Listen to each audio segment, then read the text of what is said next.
Hello everyone, welcome back. Today we're going to be talking about getting the correct iron sights for your aftermarket Glock 43 to give you a co-witness to your Hellson 507K. Okay, now the iron sights that I'm going to be talking about is Ameriglo. Reason is because that's what I'm familiar with. So if you're looking for an absolute co-witness, what you want from Ameriglo is the GL-105. Okay, so what you're going to do is you're going to go to Ameriglo's website. You're going to go to the search bar, and what you're going to do is you're going to type in GL-105, no spaces or anything, and that's gonna bring these sights up. Okay, so let me show you guys what this looks like. And what I'm doing is I'm going to point the camera down towards the ground so we can try and get a focus. There we go. So when I match up my iron sights, all right, by the way, these have tritium in the front and then there's a tritium line in the back. You can see how it kind of splits the circle in half. Push it a little further out. All right, so that's an absolute co-witness. Now, personally, I don't like the absolute co-witness. I prefer my front sight a little bit lower, because what happens is when I shoot this, I basically want to see my circle in the middle of the glass. So I end up dropping the back of the gun a little bit, so it looks like this. And I don't know. I think it's just developing bad form. So I prefer to drop my front sight a little bit more. But for most of you guys, are going to want the absolute co-witness. And that's what you're going to get. You're going to get the Ameriglo GL-105. Okay? And it's going to look like that. All right, so the height of the front sight, bring this up a little bit more.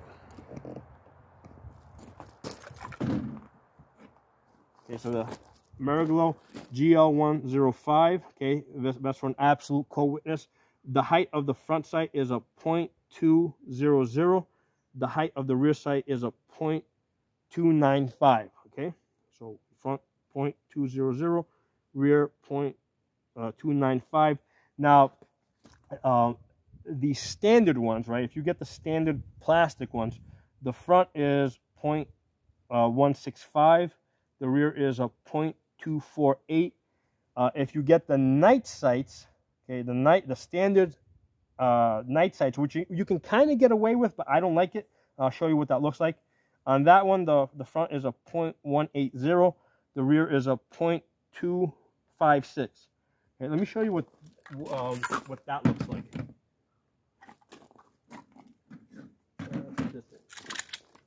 Okay, so this is what the standard height sights, and you can kind of get away with it. You can see how, like, it's almost like it's an extreme, like, I don't know, lower 1/8 or 1/10 co-witness. So generally you're going to shoot this like that. Now, realistically, like when I've tried to use these iron sights as a backup, it's really hard to see them under realistic conditions. So I think this completely sucks. So you can get away with it. I mean, you can see them. They're there. They're just terrible.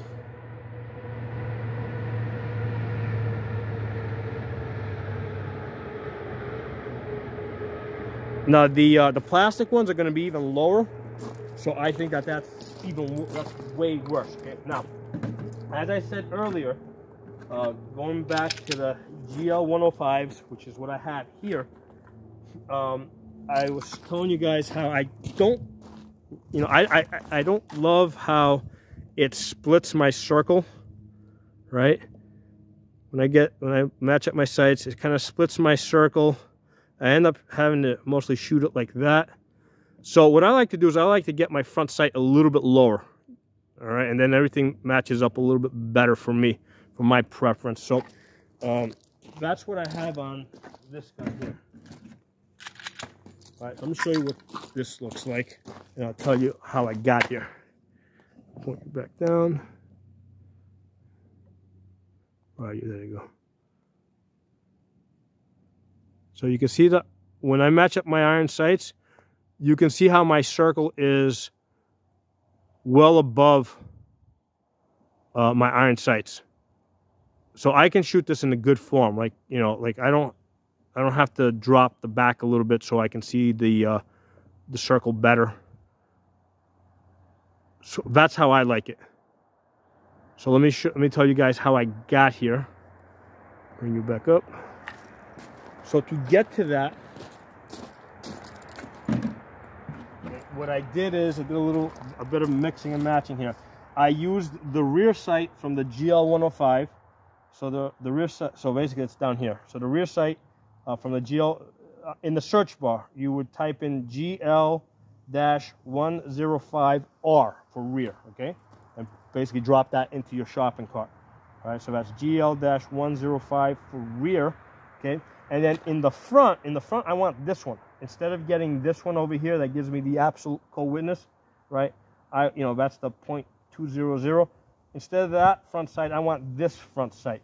That's the .180. Okay, so to get the .180 in the front, what you're going to put in the search bar is GL-212T for tritium. Okay, so GL-212T 180. Right, so that's the height. And then if you want green, you're going to put -GRC. If you want orange, you're going to put -ORC. As far as what color to get, I recommend getting it the opposite of whatever your reticle is. So if you've got a red dot, then you get a green front sight, or if you have a green optic, then you get an orange front sight. Okay, so I prefer to get it the opposite. Now, as you guys saw, my optics are set up for 32 M-way circle only. Okay, I don't use the dot, and then it's pretty cool because this way, the nice thing about the 32 M-way circle is I got my dot way down in the bottom, right, out of my way, and then I got a big 32 M-way circle, which is perfect. I can see it really fast, and I don't confuse the two, right, because I don't like having two dots. I don't like having the dot of my tritium and the dot of the optic, which can get confusing. I want my reticle to be completely different. I want it to be completely different from my from my optic. So let's go back to this one over here. Point you down. Right, so this is kind of perfect. So I got a red dot over there, right? That's red. My front sight is green or yellow. So the two are different, so there's no way I would confuse the two, right? And then when I match up my iron sights, my circle sits nicely on top. So when I shoot this, right, like if I'm shooting that target over there, my circle goes in the center of the target, and I get hits right in the center of that target over there. But if I need to go to my iron sights, I know that my iron sights need to go lower. So I would put my iron sights basically more closer to the bottom of the target. So that's something that you got to know. If you want to set your gun up the way I have it set, the way I have this one set up over here, right? You got to know that your iron sights are going to be, at whatever this is, at about 40 feet away. You know you're gonna be about a foot and a half low with your iron sights.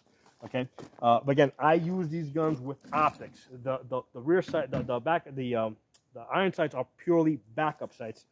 So if you may want an absolute CoWitness, in which case that's easy. You just get the GL-105. Okay, but if you want to get it so that your front sight's out of the way, then you get the front sight with the GL-212T 180 in the front, and then GRC if you want green, or ORC if you want orange. All right, that's all. By the way, if you just type in GL-212, you'll see all the options. Okay, and then in the rear, you put in the search bar GL-105R. That will bring that up. Okay, so so there you go. That's the information that you need to decide what the correct height sights are going to be. If you want it set up for absolute CoWitness, like this one over here, that's this one up here. If you want it set up so front sight's a little bit more out of the way, then that's that option over there. Now with the let me say this, with the, if you're using the Holosun 507Ks, the iron sights are a bit more important than on you know, on your G17, 19, 26, which use the Holosun 507C or 507 ACSS. The reason is because those have a solar panel with a battery backup, and the battery tends to last a lot longer in those. With this one over here, I pretty much have to change the battery every 4 to 6 weeks. The reason for that, when I carry this 507K, right, I got the sun over there, I need to set my optic at sunny day brightness so I can point this in the direction of the sun and I can still see my reticle. Okay, now here's the thing, no solar panel. Okay, so when I put this in the holster, okay, that stays at that brightness level, whereas the ones that have the solar panel, when you put it in the holster, it basically dims down while it's in the holster. Okay, you know, especially if your shirt's covering up, it's going to dim down. So that's the reason why the ones with the, you know, the 507C and 507 ACSS will give you a much better, a longer battery life. It's not what they tell you. It's not going to be 5 years. I usually get about a year out of those, 8 months. Okay. But with these 507Ks, when I'm carrying the gun, I'm getting 4 to 6 weeks. In the summertime, when days are longer, I'm getting closer to 4 weeks with this. And I buy the batteries in bulk, right? 1632s, I buy like 30 of them at a time in bulk. And I just, you know, and what I do is every night when I take the holster off and I put it in the safe, I check the battery, right? So I'll take this off when I go home. The gun stays in the holster, right? Because the holster is the safety mechanism. But before I put it away, I'll look in there. I'll make sure it's not doing a blinky blinky. I'll blow it out, get all the lint out of there. Put this in the safe. Next morning, I'll go to the safe. I'll take a look at it, make sure it's not doing a blinky. It shouldn't be doing it, but you know, because I just checked it the night before. But I just do it out of habit. Look at it, blow it out again. Get this back on my belt. Okay, and I'm ready to go. So the gun doesn't come out of the holster until I get here, and I'm, you know, or I get to a gun range, to another gun range, and I'm ready to shoot. Okay, so that's really important. So I'm always checking my reticle at the beginning of the day and the end of the day, because I know that these 507Ks that don't dim down when they're in your holster, the battery runs out pretty quickly. Okay, but that's also the reason why the iron sights are important. Because there is a chance where, let's say you're traveling, you don't have access to batteries, whatever, the optic starts doing the blinky blinky.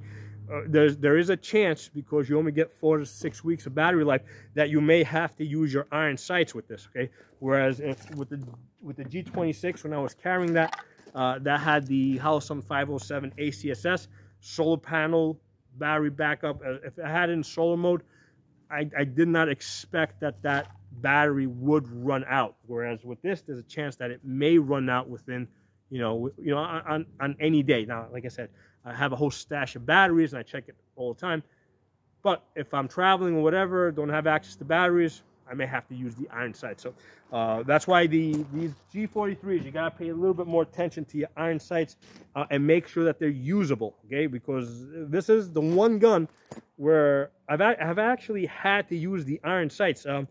Before I started checking this twice a day, right? There was one time I was at a training course, right? And basically I went to do a demonstration, went to the gun that I had been carrying, came out, basically, went on target, reticle was dead. Now I didn't skip a beat, I just went straight to my iron sights, popped off the shots, not using my iron sights, but I'm glad I had the iron sights on there, because it would have sucked, and I would have looked really stupid. I said, "Oh, sorry guys, I gotta stop the class because battery died." So I just went straight to my iron sights. It didn't mention anything to anybody until way later on when we were both BSing, and I told everybody that story and real life situation of how I actually had to go to my iron sights because the battery had died right at the moment I needed to use it.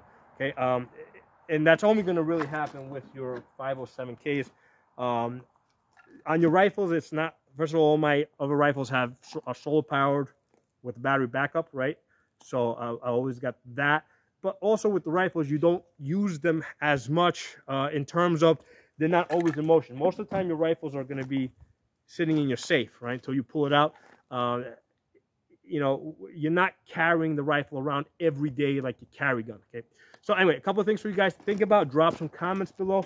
If you got some of your own experiences to share, please do.